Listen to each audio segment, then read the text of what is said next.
अस्सलाम वालेकुम नाजरीन। आज 27 अक्टूबर 2021 है और नाजरीन वक्त ज़ाया किए बगैर आज की इस वीडियो में 6-7 अहम और बड़ी खुशखबरियां आपके सुपुर्द करने जा रहा हूं। नाजरीन, पहली खुशखबरी तो यह है कि जुलाई 2020 में वज़ीर आज़म पाकिस्तान इमरान खान साहब ने बांग्लादेशी वज़ीर आज़म को पाकिस्तान के दौरे की दावत दी थी। अब नाजरीन, कल ये खबर कंफर्म्ड हुई है कि बांग्लादेशी वज़ीर आज़म ने पाकिस्तान के दौरे की दावत कबूल कर ली है और साथ ही साथ बांग्लादेशी वज़ीर आज़म ने वज़ीर आज़म पाकिस्तान को भी बांग्लादेश का दौरा करने की दावत दी है। और नाजरीन, ये बड़ी डेवलपमेंट है। और इसके अलावा नाजरीन, साथ साथ इन पैरेलल ये भी डेवलपमेंट हुई है कि बांग्लादेशी वज़ीर आज़म जो कि शेख मुजीबुर रहमान की बेटी हैं, उन्होंने 11 महीनों के दौरान बांग्लादेश में तैनात पाकिस्तानी सफ़ीर से मुलाकात भी की है और पाकिस्तान और बांग्लादेश के दरमियान तिजारती ताल्लुकात को बढ़ाने पर जोर दिया है। ये बहुत ही इंपॉर्टेंट डेवलपमेंट है और बड़ी खुशखबरी है, क्योंकि पाकिस्तान और बांग्लादेश के दरमियान माजी की एक तारीख रही है, ये एक फैक्ट है। और माजी में इन दोनों ममालिक के दरमियान ताल्लुकात कुछ खास बेहतर नहीं थे, लेकिन तारीख का सबक यही है कि हमेशा वही कौमें आगे बढ़ती हैं जो माजी के तजर्बात से, माजी के तल्ख तजुर्बात से सबक सीख कर उन तल्ख मामलात को, उन तल्ख तजुर्बात को पसे पुश्त डाल देते हैं, माजी में दफन कर देते हैं और फिर हाथों में हाथे डालकर आगे बढ़ते रहते हैं, आगे बढ़ने का अज़म करते रहते हैं। चुनांचे मेरी दुआ है कि बांग्लादेशी वज़ीर आज़म जल्द से जल्द दौरा पाकिस्तान कर लें, क्योंकि दौरे की तारीख अभी तक फिक्स्ड नहीं की गई, लेकिन बहरहाल फार्मली उन्होंने ये इनविटेशन कबूल कर ली है। एक बात तो ये हो गई। दूसरी बात नाजरीन ये कि DGISI की तकरीर के हवाले से जो एक ववेला किया जा रहा था, एक प्रोपेगेंडा किया जा रहा था कि हुकूमत अब जाने वाली है। मैंने कई ट्वीट्स ऐसे भी मुलाहिजा किए जिन्होंने 27 अक्टूबर की तारीख दी थी कि 27 अक्टूबर को जो नए DGISI हैं जनरल नदीम अंजुम साहब, वो खुद ब खुद जो है अपने ओहदे का चार्ज संभाल लेंगे, चाहे इमरान खान साहब उस हवाले से नोटिफिकेशन जारी करते हैं या नहीं करते। और ये भी ट्वीट्स मैंने देखे कि जनाब 27 अक्टूबर अहमियत इख्तियार कर गया है, 27 अक्टूबर को मार्शल लॉ लगने जा रहा है। लेकिन कल के दिन, एक ही दिन में ये खुशखबरी भी हमारे सामने आई कि इमरान खान साहब ने नए DGISI की तकरीर का नोटिफिकेशन जारी कर दिया है और इस तरह जो अफवाहें फैलाई जा रही थी वो तकरीबन दम तोड़ गई हैं। और अब नाजरीन, इसके अलावा तीसरी खबर यह है कि सऊदी अरब का दौरा किया है वज़ीर आज़म पाकिस्तान इमरान खान साहब ने, वो दौरा मुकम्मल भी हो चुका और आपने इस दौरे के हवाले से भी एक पुरजोर प्रोपेगेंडा मुलाहिजा किया होगा। अब वहाँ से ये खबर आई है कि पाकिस्तान और सऊदी अरब के दरमियान मामला तय हो गए हैं।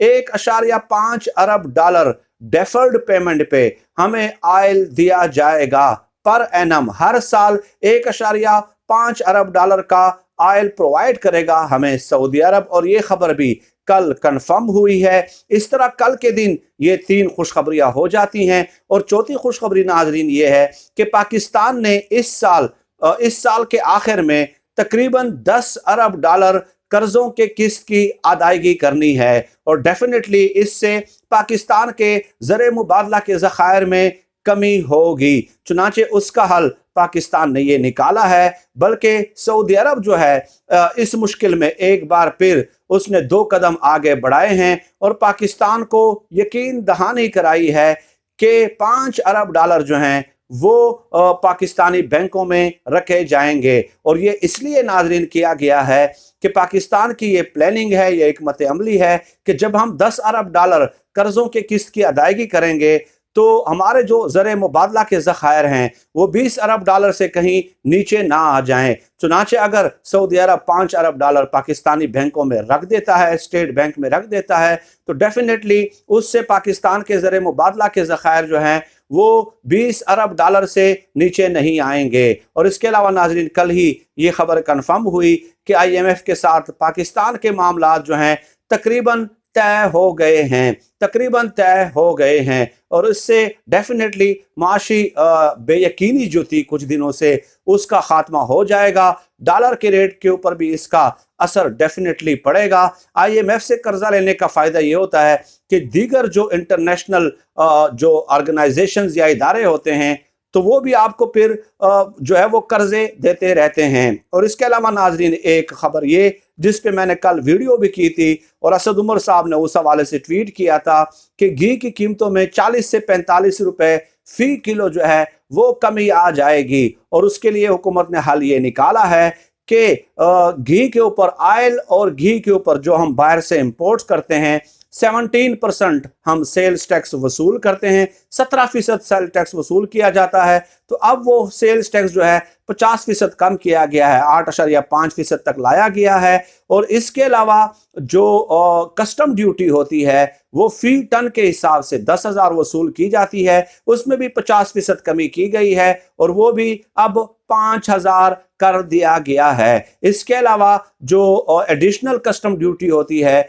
उसे भी 2% से 0% करने का फैसला किया है। तो अगर ये 3 एरियाज में टैक्स कम किए गए हैं तो डेफिनेटली जो है उसका घी की कीमतों पे असर पड़ेगा। और आने वाले 8-10 दिनों में आप देखेंगे कि तकरीबन 40 से 45 रुपए फी किलो घी सस्ता हो जाएगा। ये तकरीबन 6 बड़े सरप्राइज हैं जो कल के दिन जो हैं अपोजिशन की जमातों को मिले हैं, जो हुकूमत गिराने की कोशिश कर रहे थे। और इसके अलावा एक बड़ा सरप्राइज डेफिनेटली वो तो पूरे पाकिस्तान की तरफ से और पाकिस्तान की टीम की तरफ से था कि न्यूजीलैंड की टीम को भी शिकस्त हो गई है। और नाजरीन, एक बात ये कि नवंबर के महीने में महंगाई बदस्तूर जारी रहेगी, लेकिन उम्मीद की जा रही है कि दिसंबर में शायद इसमें कुछ कमी जो है वो देखने को मिल सकती है। तो ये 6 बड़े सरप्राइज थे जो आज की इस वीडियो में मैंने आपकी खिदमत में पेश करना ज़रूरी समझे। और एक वजाहत मैं करना ज़रूरी समझता हूँ नाजरीन कि हमारी जो वफादारियाँ हैं वो पाकिस्तान के साथ है। अल्हम्दुलिल्लाह पाकिस्तान कायम व दायम रहने के लिए बना है। मेरी जो वफादारी होती है, मैं शख्सी तकलीद पे यकीन नहीं रखता कि मैं ये कहूँ कि बस इमरान खान साहब ठीक करते हैं तो हम भी उनकी हिमायत करेंगे, अगर गलत करते हैं तो तब भी हम उनकी हिमायत करेंगे। ये किसी शख्सियत के साथ आपकी वफादारी का इजहार होता है। हमारी जो वफादारियां हैं वो रियासत पाकिस्तान के साथ हैं।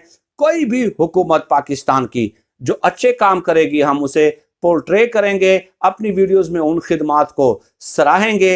लेकिन जो हुकूमत, कोई भी शख्स है, चाहे इमरान खान साहब है, नवाज शरीफ साहब हैं या आसिफ जरदारी साहब हैं, वो अगर बुरा काम करते हैं जिससे मुल्क की जड़ें खोखली होती हों, तो डेफिनेटली हमारा फर्ज बनता है कि हम उसको भी जो है ना वो जाहिर करें, उसको भी अफशा करें। क्योंकि अगर आप करप्शन के मामलात पे, चाहे वो कोई भी हुकूमत कर रही है या किसी भी हुकूमत का वजीर करप्शन में मुलव्वस है और उस वक्त का हुक्मरान उस पर आंखें बंद किए हुए है, तो अगर आपकी जुबान उस पर खामोश रहती है तो उससे ये जाहिर होता है कि आपकी वफादारी इस मुल्क के साथ नहीं हो सकती भाई।